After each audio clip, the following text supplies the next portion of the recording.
Hi, this is Professor Lucien, and this is the OSHA Record Keeping lecture where I'd like to show you 29 CFR 1904, which is the record keeping standard. There are some other things that I've provided that I want you to review. I'll be coming back and looking at some of these examples later and show you some data that I had worked with in the past. What I'd like to do is go directly to the OSHA website.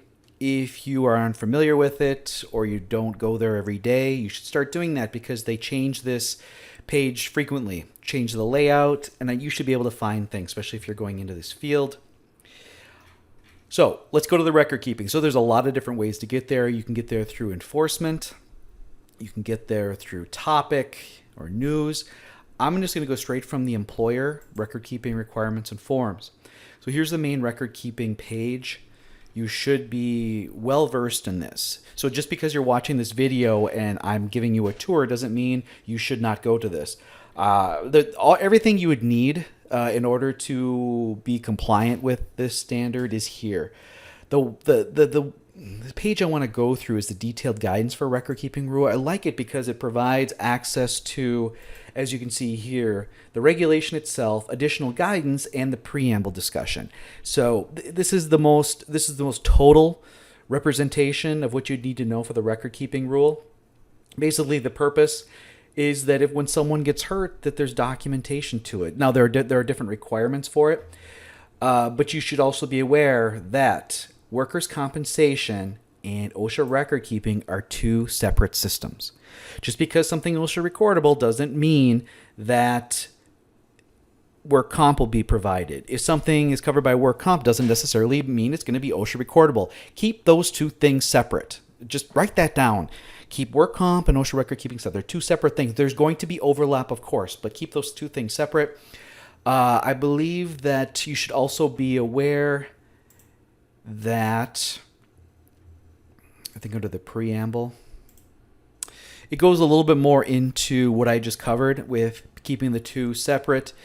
That in order to improve safety at your workplace, it is important that you are having workers report when they get hurt or when they have the onset of illness as a means to meet the general duty clause, which is provide a place of employment free from recognized hazards. Well, if somebody got hurt and you weren't aware that there was this hazard or risk, then it needs to be investigated. And that's really what this is all about. It's another means to provide a place of employment free from recognized hazards. Now, there are some exemptions on who needs to keep it and not. Basically, if you have 10 or fewer, which means if you have 11 or more employees and you're not part of the exempt list, see, there's a partial exemption as well by NAICS. I believe it goes to an appendices. You can look this up depending on what company or industry you're in. You may or may not have to keep it. Now, my thought is in order to have a comprehensive and effective safety program, you should be tracking this stuff anyway. So, but you can still look that up depending on where you are going to be working. There is recording criteria, essentially, if it needs to be work related, which means one of two things. Either they are on the premises. Basically, they have to be on the premises and be doing something within the scope or designation of their job. Those are basically the two things. And so there are actual definitions here. You can look at under 1904.5, a B2. It's got different situations that kind of help define what work-related means. It's right there. Determine if it's a new case. They're probably asking, what does that mean? Well, basically, if somebody comes back after being injured and they were through recovery, if the doctors deem them 100%, but they re-injure, it's considered a new case. However, if they were under restrictions or limitations, or if the doctor or the licensed care practitioner hadn't designated them as fully recovered, well, then it would be a re-aggravation of the previous injury. General recording criteria, I'll let you go in here yourself, but basically, once you've established work-related new case, there are different qualifications for, there's a letter of interpretation there too if you want to see that, on whether it was a death, whether it required days away from work, or it's restricted transfer, or medical treatment beyond first aid, or loss of consciousness. All these trigger whether something needs to be recorded or not if you're if you're required to keep records. The day of the event doesn't count when it goes to days away from work. And so, for example, what if someone was injured on a Friday? And they go to the doctor and they see the doctor, and the doctor says, well, why don't you just take it easy? You can go back to work on Monday. Well, here's the thing. You're supposed to go by calendar days. Those would be 2 days away, and that would be a lost time. But if the doctor says, yeah, you could go right back to work, you just have to take it easy, they'd have to put that in writing for that not to be a lost time. So the doctor determines whether you actually need time away from work to heal or if you could go right back, and the weekend counts. That counts by calendar days. Same with restriction. You don't count the day. Again, you don't count the day of the event, the day of the incident, or when you get hurt, or the onset of the illness. You count what happens after that, and it's all dictated by what the treating physician or licensed practitioner says as far as how you should respond after that. Loss of consciousness is always recorded. Now, beyond first aid is a bit of a tricky one because there's a lot of things in which they deem to be first aid, and there is quite a large question and answer, or frequently asked questions that narrow that down. There are special requirements for whether it's hearing loss related, or tuberculosis, or needle sticks or sharps. There's a lot of information that has to be synthesized that you have to really look up when it comes to what is considered first aid or what is not. And I could actually provide the list of what is considered first aid or not. I think I just found it here.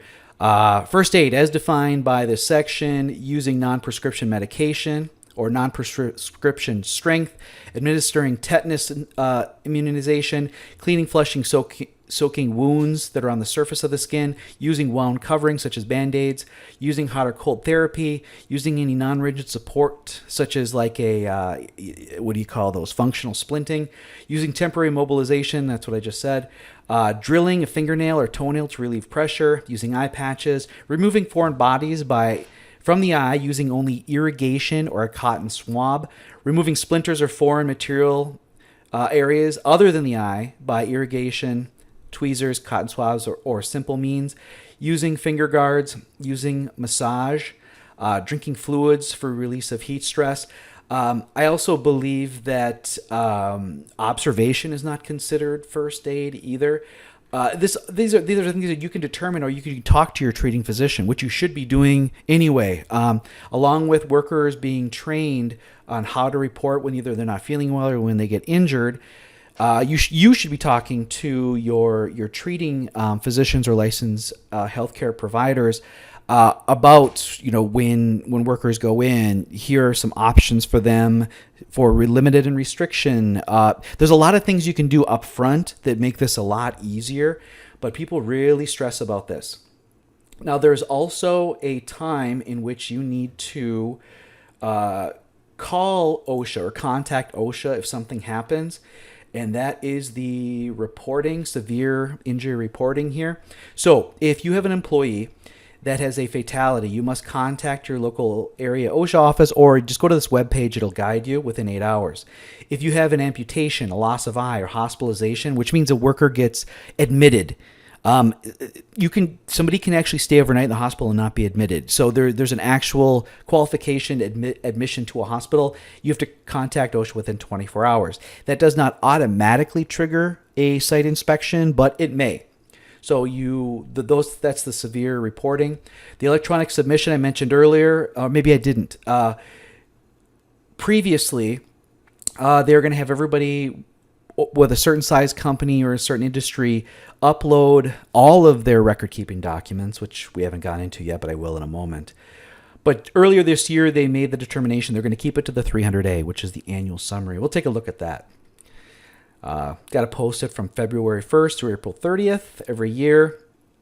And that's about that.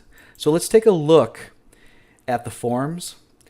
And this is PDF fillable. This is the Excel. I believe I also had those, the editable versions on the website. Of course, website. Yeah, it's opening on my other screen. I'll bring it over in just a moment. All right. So this is the 300, but this isn't the first one. This is the 301, the Injury and Illness Incident Report, sometimes called the first report of injury. As you can see, you fill this out, who completed it, what's their title, phone, and when. This is all about the employee, their name, their home address, birth date, when they were hired, who's treating, so on and so forth. So some of this has to be filled out, after. So you assign a case number for the log, and I can go back to that right here. So you assign a case number A. That's any coding system you want to use. It just links what's on the log to the proper 301 form. The date of it, the time it occurred, time of the event, time employee began work, started their shift.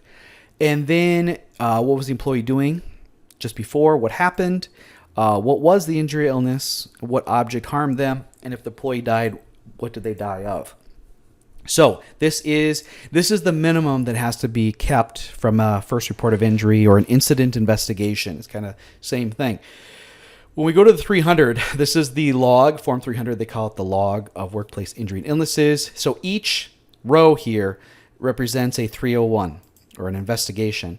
So you give a case number that links to it, employee's name, their job title, the date, where it occurred, and then a bunch of information. See, I don't like this because this is all information that should, I believe, have its own column because then it's sortable, especially if you standardize it. And then you click just one of these 4 boxes here, whether it was a death, days away, they remained at work, and it's job transfer restriction, or other recordable, so beyond first aid. After that, if you had days away, not including the day of the incident, you put in the days here. Again, it's calendar. Same with job restriction. And then you click one of these 6, whether it was an injury, skin disorder, respiratory condition, poisoning, hearing loss, or other injury. 98% will fall under the injury itself, maybe 98, 99 typically. So this is the 300. At the end of each year, at the end of each calendar year, you add up the columns. So total number of death, total number of cases with days away, total number of cases with job transfer restriction, total number of other recordable cases, again, beyond first aid, total number of days away, restricted, and then the number here. If we go back to the 300, you can see what they're asking for is the add up, these right here, the page totals. G, H, I, J, K, L, and then this is M, 1 through 6. I'll go back to it. You can see it's all right here. Okay, you put in the information about your company, the industry. Everybody's using the NAICS now. SIC was older. Put in your annual average number of employees because it fluctuates. And then the total number of hours worked for all employees last year. That's how you'd calculate the incidence rate, which will be in another video. And then some company executive has to sign it, give their title. And then this 300A not only gets posted from February 1st to April 30th of each year in a place where all employees can see it, because there's really no personal information, it's just totals, but it also gets uploaded to the OSHA website, electronic submissions. Go here, and talks all about what you need to do for uploading your 300A, which I believe, if we saw before, was due by March 2nd. March 2nd, 2020 is the deadline for uploading your 300A. As long as you fall within these requirements, remember, not all establishments are covered by this requirement. To review which establishments are, you click here, and then this says here who has to do it. Establishments that had peak employment between 20 and 249 during the previous calendar year, and establishments industry is not on this list. So it's everybody with 250 or more, or if you have a smaller company, 20 to 249, under these industries, you have to submit your 300A. Other than that, try to get back to the original page and the detailed guidance. There's also some other information about multiple businesses, change of business, employee involvement. These are all things you should take a look at. And it even talks about requests from the Bureau of Labor Statistics, because that's where they get their data for the annual reports, which I will talk about in a future video. So we talked about the reporting of fatalities, hospitalization, amputation, loss of eye. We talked about the different types of forms and interesting characteristics of those forms, who has to keep it, who doesn't, whether it's work related or a new case, and the different criterion. So with that, I'm going to end this. Oh, wait, no, I'm going to go back to here. I'm going to show you. So here is what I had created when I worked at the state. I didn't like the old form. I thought that column F or variable F had too much information, and I felt that it should have been drawn out so it could be, so you could actually evaluate it that way. Okay, so here's what I did. Open it up a little bit more so we can see. So as you can see, I took column F and I broke it into causation, body part, and result of injury. What I also did is made it so that it automatically entered and checked for errors, and I standardized entries, and I used the state work comp codes. So yeah, they are two separate things, but because the work comp people were keeping our logs at each of the different facilities we supervise, I made it easier for them to understand it, and it also standardized it. So I've got the work comp code for Wisconsin. I don't even know if that's still right or not. I haven't checked, but it's got the name of it. Date is entered, where it occurred. You have to enter something. But then for cause, I also use the work comp codes. And for body part, same thing. And also for result of injury. And then you enter in, an X into one of these 4 days and things like that. And you can have a copy of this if you need to change this for your own company. I've got all of the fill-in stuff down here.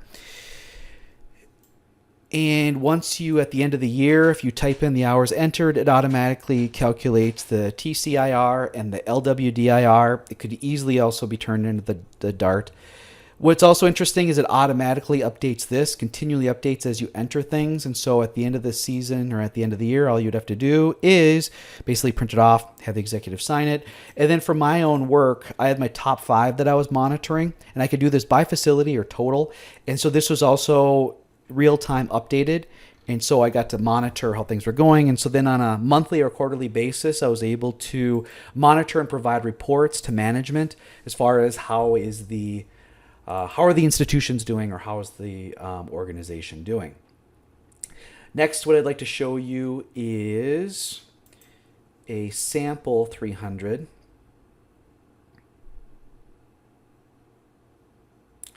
So as you can see, I've got the job title. I took out the names, of course, but you can see that, what it kind of looks like here. And this was just a quarter from a long time ago, 2012.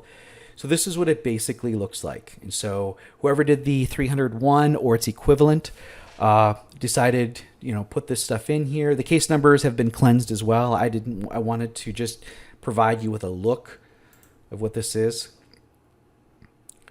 And I do not believe I can show you my larger, so I've got 4 years or 5 years of data here for incidence rates, but I'm going to do a different incidence rate presentation. And then please read the Peterson paper from 2005 on measuring performance. It all kind of ties together.